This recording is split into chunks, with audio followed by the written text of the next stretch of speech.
management. So investment management is very important these days. With the growing income of the people, they are planning to make an investment. Okay. So what is all about investment management? How investment management is going to help the investors? So that is the topic of today's session, right? So investment management, why this investment management has taken importance is so earlier before people the money which they have saved with them, they used to keep with them in the same way how it was. So they used to keep the money what they used to have under the bed or maybe somewhere else, so that they can use that money in the future days to come. So that was a scenario earlier before. Now with the days passing, people have started thinking about the money which I am saving is not generating any income. The savings which I make, even it is a 10,000 or a 12,000 or a 1 lakh rupees, that is not generating any income.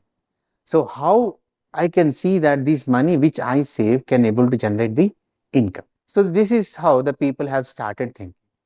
And now slowly people have started investing the money or depositing the money which the small savings which they have in banks. So the banks were the prime sources of the savings for many of the people in the 80s and 90s.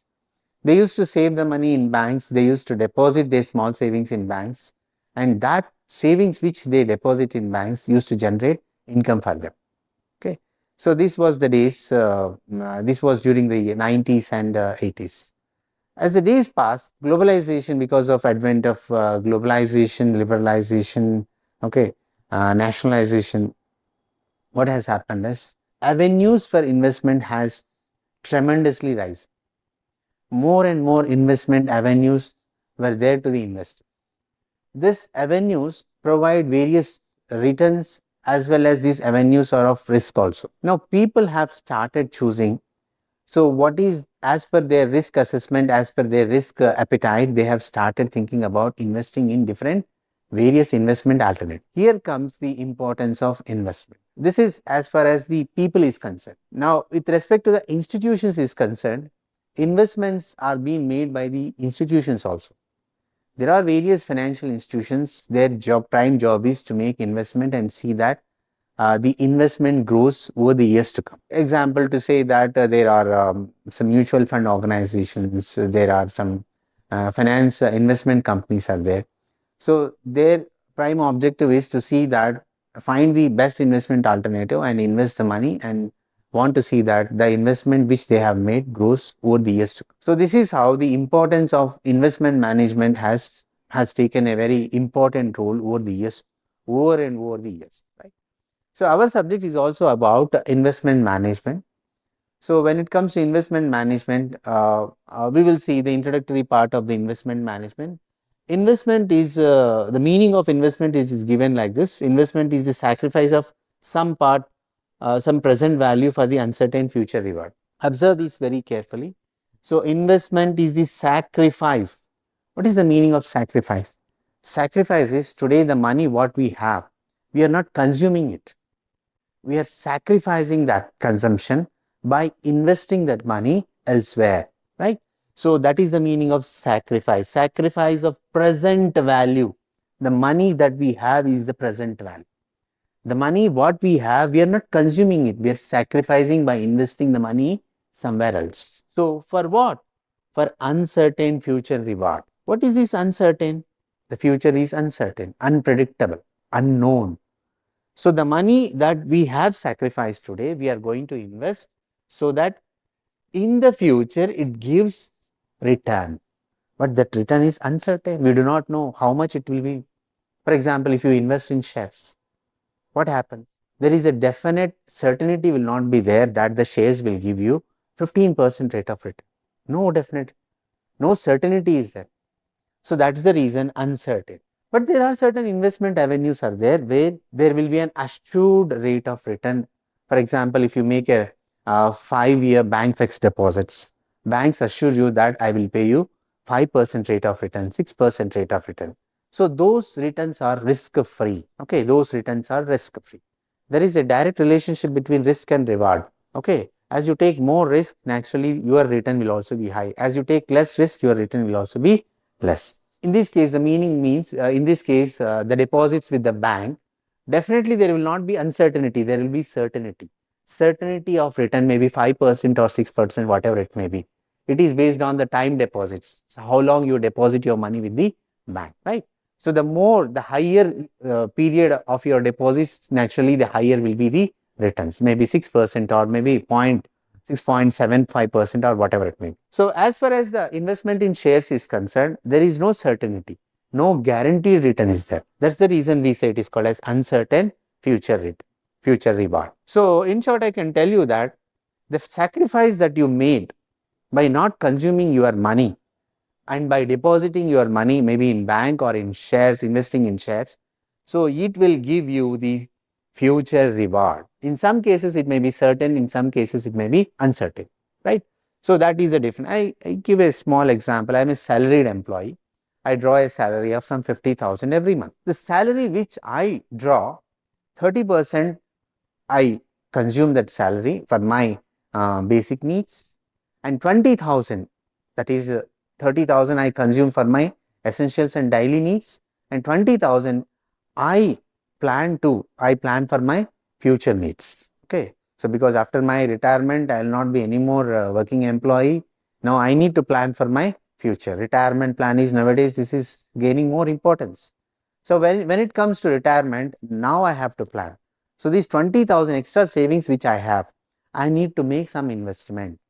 I am not consuming it now. I am sacrificing by not consuming these 20,000 for my future benefits. That's the reason here we say sacrifice for my future reward. So this 20,000 which I make, maybe I deposit this money in bank, or I make a postal deposits, or I may invest in bonds, or I invest in shares.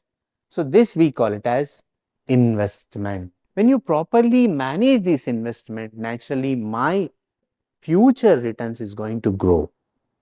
So how we need to manage, that is all about our subject, investment management. Let's come to the second point. The common objective of investment is to enhance investment wealth in future. You take any investment, any investor throughout the world, not alone in India, throughout the world. So what is their perspective? Why they invest? You ask anyone, they want to see that their wealth is maximized in the future. No one will invest just for fun. No one will invest in this world just for fun. So they invest with some objective. What will be their objective? To maximize their wealth in the future, right? So that is the main objective of investment by any investor. Now, investment decision is a trade-off between risk and return. I told you very clearly. So there is a trade-off between risk and return. The meaning of trade-off is, you take more risk, naturally your return will be very high. You take less risk, the returns will also be very less. You compromise. You say that, oh, I cannot take more risk, and you take very small amount of risk, naturally your returns will also be very less. The best example, I told you that you make a bank fixed deposits. The bank fixed deposits that you make will give a meager return, maybe 6% or maybe 6.25%. But when you take a risk of investing in stocks, there are three types of investments in stocks that you can make.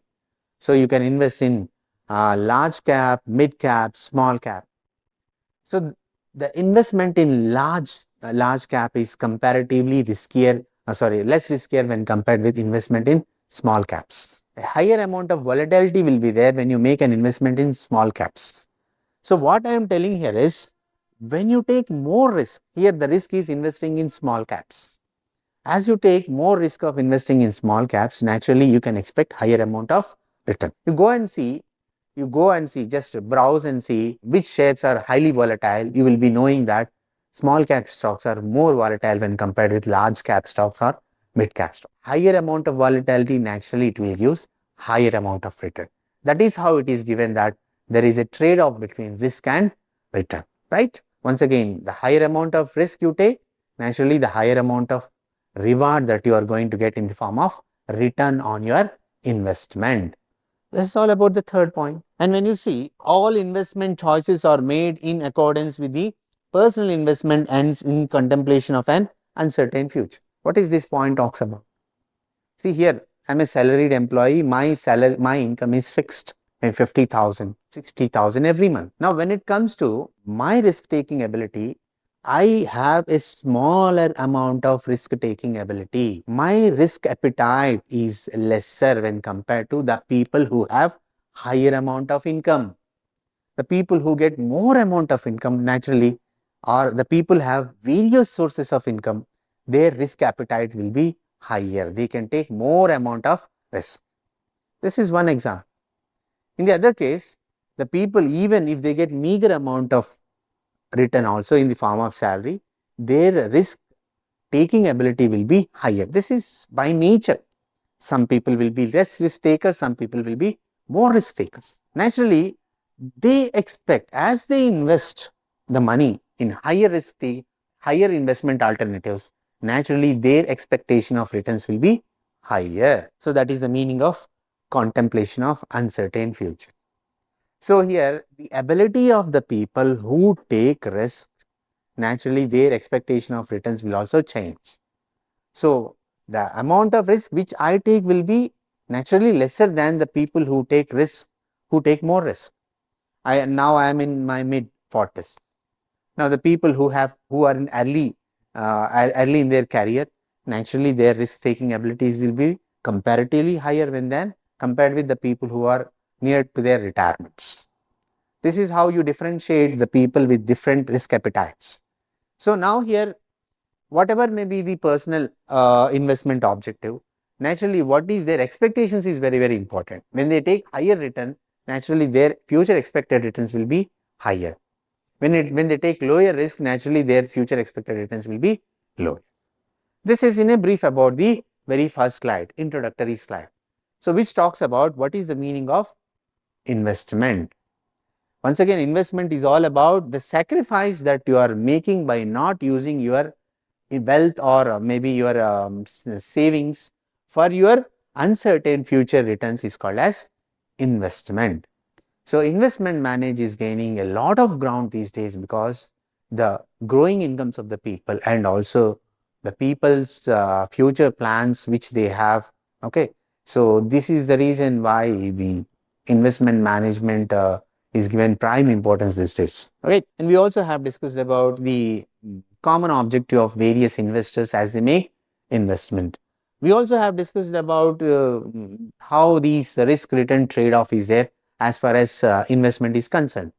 And then we have also have discussed about the investment choices that is made by the investors, right? These investment choices is purely based on as I told you, the risk appetite of the individual investor or maybe the companies which the investment managers, so which were assigned the job of making an investment on behalf of the various investors. So, what is their objective? Based on that, they take the investment and in contemplation of future uncertain future.